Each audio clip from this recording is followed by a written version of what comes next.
giờ bạn tự hỏi, điều gì sẽ xảy ra nếu cuộc đua chiếc giày vàng World Cup 2026 không còn là màn song đấu giữa Lionel Messi và Kylian Mbappé? Liệu một huyền thoại sẽ tiếp tục viết nên lịch sử, hay một thế hệ mới sẽ chính thức bước lên ngôi?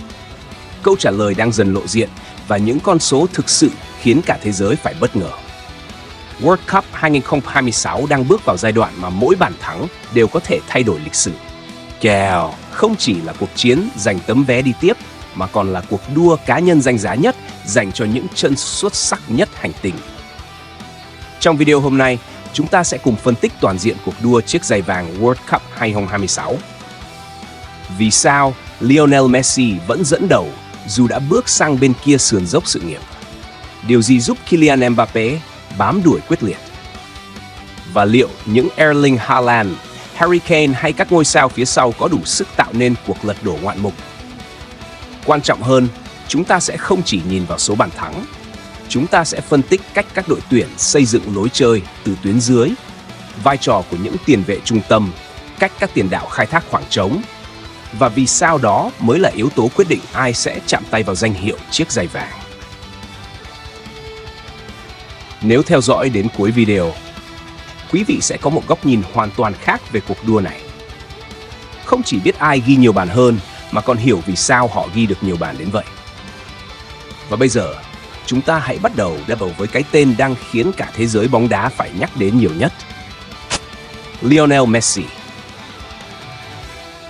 Thưa quý vị, trước khi World Cup 2022 diễn ra, đã từng có không ít ý kiến cho rằng Lionel Messi vẫn còn thiếu một kỳ World Cup thật sự hoàn hảo về mặt ghi bàn. Anh là thiên tài kiến tạo, là thủ lĩnh tinh thần. Nhưng xét riêng cuộc đua vua phá lưới, Messi chưa bao giờ là cái tên thống trị. Thế nhưng, mọi định kiến ấy đã bị xóa bỏ. Từ Qatar cho đến Bắc Mỹ năm 2026, Lionel Messi đã biến World Cup thành sân khấu của riêng mình. Điều đáng nói, anh không còn là cầu thủ nhanh nhất, không còn bùng nổ với những pha nước rút dài hàng chục mét. Nhưng Messi lại khiến bóng đá trở nên đơn giản đến khó tin. Đó chính là khác biệt của một huyền thoại. Nhìn vào hành trình của Argentina, chúng ta thấy một điểm rất rõ ràng. Đội bóng Nam Mỹ không xây dựng lối chơi chỉ để phục vụ Messi. Họ xây dựng một hệ thống nơi Messi luôn xuất hiện đúng thời điểm nguy hiểm nhất. Đó là khác biệt giữa một đội bóng phụ thuộc vào ngôi sao và một tập thể biết cách phát huy tối đa giá trị của ngôi sao. Argentina luôn bắt đầu các pha tấn công bằng build-up từ tuyến dưới. Các trung vệ không vội phất bóng dài. Họ kiên nhẫn luôn chuyển bóng, kéo giãn khối pressing đối phương, rồi từng bước đưa bóng lên tuyến giữa. Chính sự bình tĩnh ấy tạo nên nền tảng cho toàn bộ hệ thống tấn công. Tại sao điều đó lại quan trọng? Bởi nếu tuyến dưới đưa bóng lên quá nhanh, Messi sẽ phải nhận bóng trong tư thế quay lưng với khung thành. Khi ấy, anh buộc phải xử lý trong không gian hẹp và hiệu quả giảm đi đáng kể. Ngược lại, khi Argentina build up thành công, hàng phòng ngự đối phương sẽ bị kéo lệch vị trí.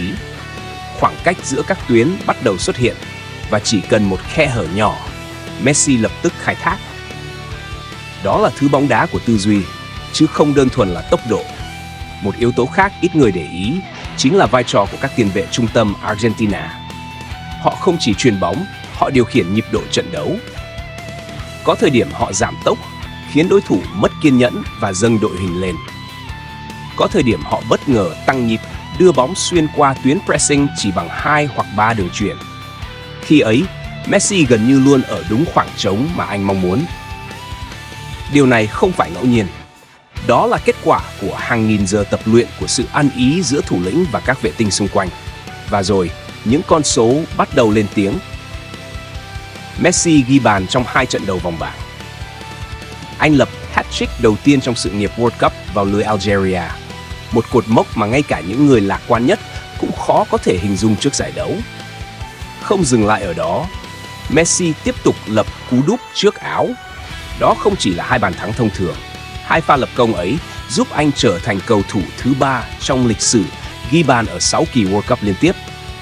Một kỷ lục phản ánh sự bền bỉ, đẳng cấp và khả năng thích nghi đáng kinh ngạc. Nhưng điều khiến giới chuyên môn thực sự kinh ngạc lại nằm ở một con số khác. Messi đã vượt qua Miroslav Klose để trở thành cầu thủ ghi nhiều bàn thắng nhất lịch sử World Cup. Một cột mốc tưởng như bất khả xâm phạm, cuối cùng cũng bị chinh phục. Vậy điều gì giúp Messi vẫn ghi bàn đều đặn ở tuổi mà phần lớn các cầu thủ đã rời xa đỉnh cao? Câu trả lời nằm ở cách anh khai thác khoảng trống. Messi gần như không bao giờ đứng yên trong vòng cấm. Anh liên tục lùi xuống, kéo theo trung vệ đối phương. Ngay khi khoảng trống xuất hiện phía sau, Messi lại tăng tốc ở đúng khoảnh khắc quyết định. Không phải chạy nhiều nhất, mà là chạy đúng lúc nhất. Đó chính là nghệ thuật của những thiên tài. Ngay cả khi ngồi dự bị trước Jordan, Messi vẫn tạo ra khác biệt. Anh vào sân khi trận đấu còn khoảng 30 phút. Chỉ cần từng ấy thời gian, anh vẫn tìm được bàn thắng. Một lần nữa, hiệu suất lên tiếng thay cho mọi lời tranh luận.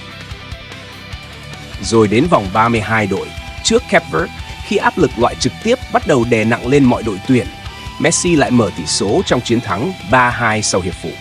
Đó là bàn thắng thứ 7 của anh tại World Cup 2026. 7 bàn thắng, một con số đủ để tiếp tục dẫn đầu cuộc đua chiếc giày vàng, nhưng cũng đồng thời biến anh thành mục tiêu lớn nhất của mọi hàng phòng ngự còn lại. Và đây mới là điều đáng suy ngẫm. Càng tiến sâu vào giải đấu, các đối thủ sẽ dành nhiều cầu thủ hơn để theo kèm Messi. Không gian hoạt động sẽ ngày càng thu hẹp, mỗi cơ hội dứt điểm sẽ trở nên quý giá hơn bao giờ hết. Liệu huyền thoại người Argentina có thể tiếp tục duy trì hiệu suất ghi bàn ấy? Hay sức ép chiến thuật sẽ khiến cuộc đua đảo chiều trong những vòng đấu quyết định? Câu trả lời có lẽ đang nằm ở cái tên luôn bám sát phía sau với tốc độ đáng sợ. Một tiền đạo trẻ hơn, mạnh mẽ hơn và cũng đang viết nên lịch sử World Cup theo cách của riêng mình.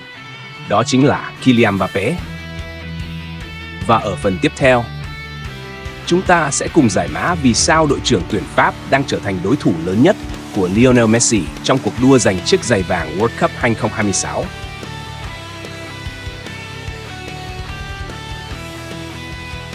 Ở phần 2, nhịp bình luận sẽ chuyển sang màn so tài trực diện giữa Mbappé và Messi, đồng thời phân tích sâu hệ thống build-up của tuyển Pháp, vai trò của tuyến tiền vệ trung tâm và cách Mbappé khai thác khoảng trống để duy trì hiệu suất ghi bàn.